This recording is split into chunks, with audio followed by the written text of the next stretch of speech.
What is going down, my YouTube family? It is your boy Zeri from the XMG coming at you today to bring you Kin Li for noobs. Sorry for the delay. We had some stuff going on with the battle pass and Rin came into the game, so I wanted to get something out on that for you guys first. So here is Kin Li for noobs. But before we get into that, if you are not part of the XMG family, you should be part of that XMG family. We are almost at 500 subscribers. I cannot thank you enough for the overwhelming support. I do this for fun, and it's turned into something I love, so thank you so much for the support. Don't forget about the giveaway. Leave a comment, become a sub, and you're automatically entered. For details on that, check out the card above. So let's get into Kin Li. Kin Li is a order panda fighter and a leader. He is the tank for the panda faction. And you get him early, you start him out early, he works out really well. He's just an overwhelmingly good tank for when you get him. So let's take a look at his stats and see what we're working with. Kin Li does physical damage, so he comes in at 2773. His critical chance is at 26.87%. That's actually a higher crit rate for a tank, so that's something to keep an eye on. His health is at 27,444, physical armor at 35%, and magic armor at 30%. And his shield is at 32,280 to start. Very high on the shield. Speed is at 105, which is about average for a tank. Potency comes in at 38% and tenacity at 24%. So what did we learn from Kin Li? Based off his stats, we learned that his health and shield combination is very, very good. He is almost at 60,000 before we put on runes. His shield is one of the best in the game to start. His physical armor at 35% is nice. His physical damage isn't too bad. His critical chance is really high. Speed is about the same. Potency is actually really good too for a tank. So let's see if that goes into his move kit at all. First ability is Blade Fury. At level 6, it deals 170% of physical damage to an enemy. This attack deals 50% more critical damage if the target is at full health. This attack is guaranteed to land a critical hit. So what we learn is that he needs physical damage. He's going to do 50% more crit damage. If that character is at full health, he'll automatically land a crit. So critical chance we really don't have to worry about, but especially on a tank. But he does have that good critical chance to start. And he is a tank that does something besides just attack on his basic, so that's pretty solid. Second ability is called Jade Wave. Deals 300% of physical damage to an enemy, 50% chance to apply a tenacity increase to 3 allies, if I could talk, for 1 turn. That has nothing to do with potency whatsoever, so we don't have to worry about that. And again, we see physical damage. Third ability, 5-on-1. Gains taunt and a dodge increase for 2 turns, removes 2 debuffs, and recovers 25% health. So we learned that his taunting mechanism gives him a dodge increase.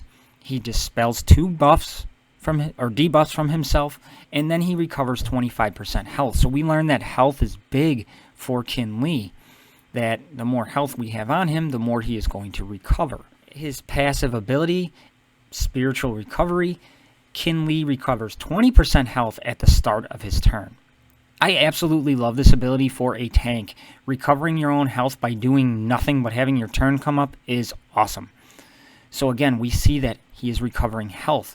Just like his 5-on-1, he was recovering health. So we want to make sure we have health on this character.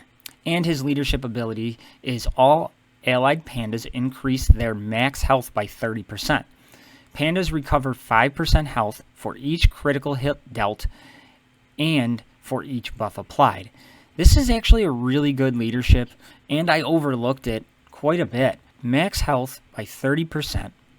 You're recovering health on a critical hit with Rin coming into the game. You have Lake. You have Ember, obviously, and even Fao. Master Duo gives himself critical chance up, so that is awesome. So especially with the AoEs, you can, if you crit on all 5, you can put back 25% of your health.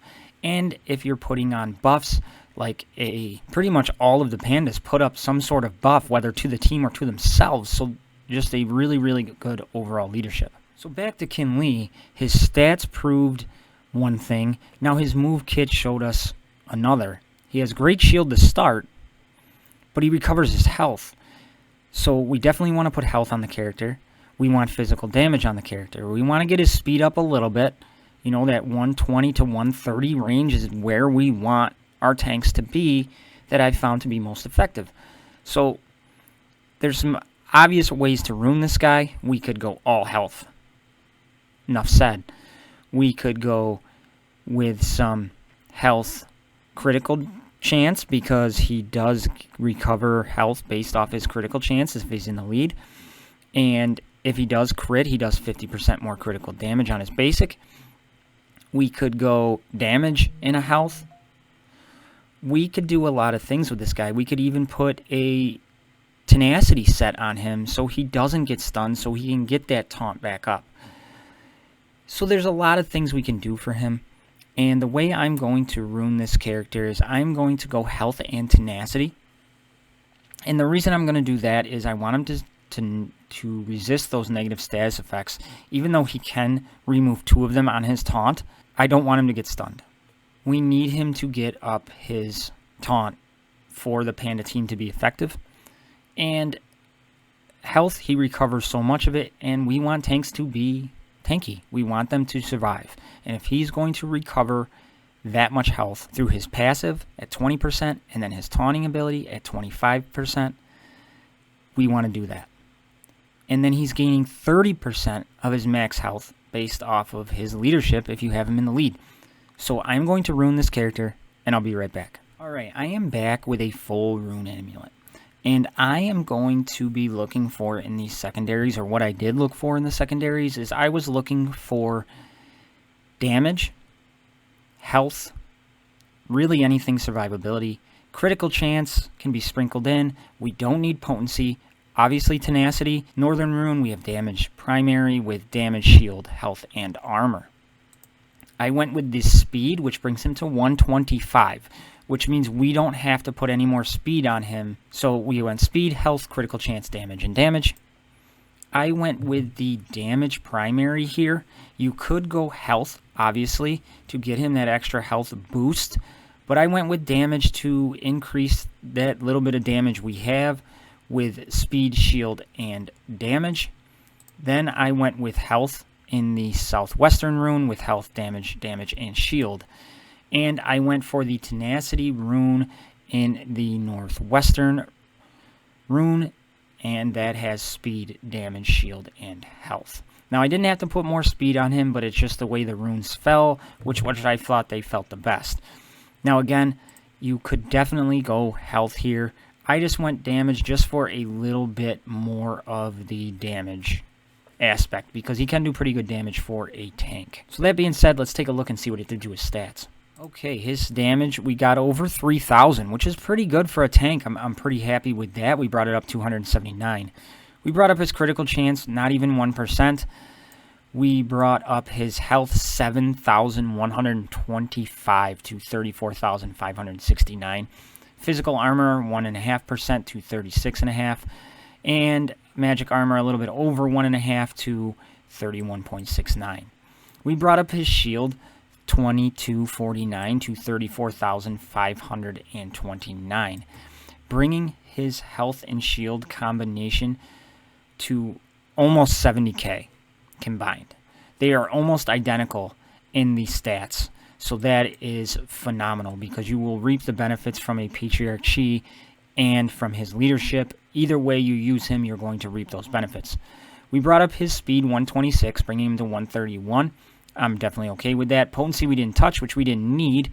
And then we brought up his tenacity 34.55%, bringing it to 58.55%. Cannot be happier with what we did with Kin Li. We got his health and shield way up there. We increased his damage slightly. We got his tenacity way up. So overall, just great build with 2-dot runes. Very happy with that. So let's talk about the scroll sync with Kin Li.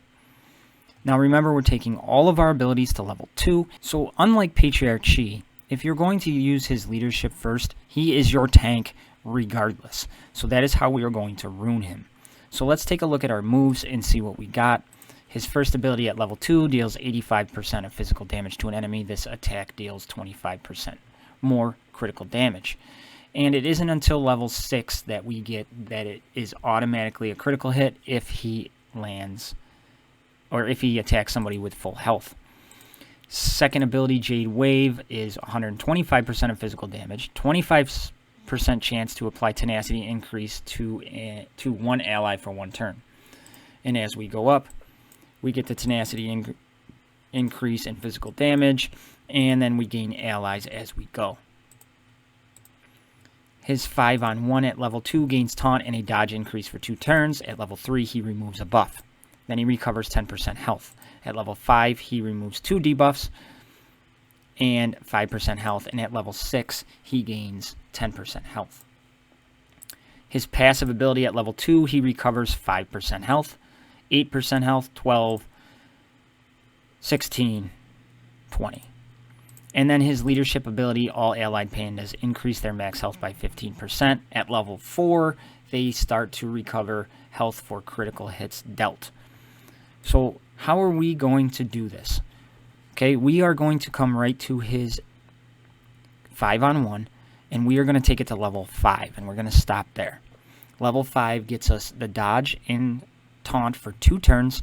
We get 2 debuffs dispelled, and we're recovering 15% health. And then we're going to save those 40 scrolls, essentially, that it would take to gain 10% health recovery for later on. Then we are going to come to his passive ability.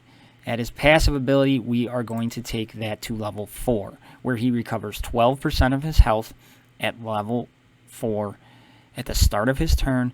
Very minimal blue scroll investment, and we're doing something good. Then we're going to come to his leadership ability. And at his leadership ability, we are going to take that to level 4, and we are going to stop. That means they gain 20% of their max health, so that is already maxed out. So that is great. And then they recover 3% for each critical hit dealt and for each buff applied, so we're getting something off of that. Then we're going to come to his basic ability. His basic ability, we are going to take up to level 4, because he is going to be doing his basic ability quite a bit, so we want to make sure that we are getting the most out of that. Then we are going to come to Jade Wave, and we are going to take that to level 6. We're going to take that right to level 6, so we get the tenacity increase to the 3 allies for 1 turn on a 50% clip. Then we are going to just go down the line and take everything else to level 6. We're going to take his his taunting mechanism, 5-on-1. We are going to take his passive ability, Spiritual Recovery, to level 6. His leadership ability, Lord of the Great Houses, to level 6. And then we will take his basic ability to level 6.